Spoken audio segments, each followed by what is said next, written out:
সূর্যোদয় বা সূর্যাস্ত দেখার জন্য মানুষ কত কিছু না করেন। আমাদের দেশের মানুষ সূর্যোদয় বা সূর্যাস্ত দেখার জন্য কক্সবাজার সমুদ্র সৈকত বা পটুয়াখালী সমুদ্র সৈকত যায়। পৃথিবীর অনেক মানুষ এর থেকেও অনেক দূর দূরান্ত ছুটে যায় সূর্যোদয় বা সূর্যাস্ত দেখার জন্য। বিশেষ করে পাহাড়ি এলাকায় পাহাড়ে দাঁড়িয়ে পাহাড়ের গায়ে সূর্যের প্রথম ছাটা যেন ঐশ্বরিক অনুভূতি এনে দেয়।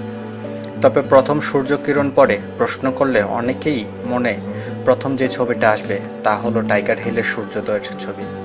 কিন্তু জেনে অবাক হবেন, টাইগার হিল নয়, অন্য একটি স্থান এই সৌভাগ্যের অধিকারী।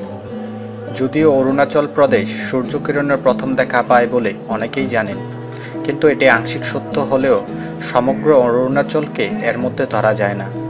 তাহলে সেই স্থানটি কোনটি? জানা যায় ডং নামের একটি ছোট্ট শহরেই প্রথম দেখা পায় সূর্যকিরণের। প্রথম সূর্যকিরণের অনুভূতি ডং নামের শহরটি পায়।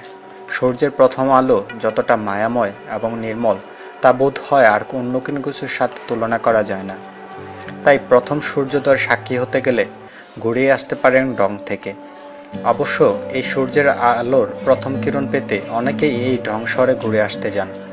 বহু পর্যটক এই দেশে প্রথম সূর্যোদয় বা সূর্যাস্ত দেখার জন্য ছুটে যান।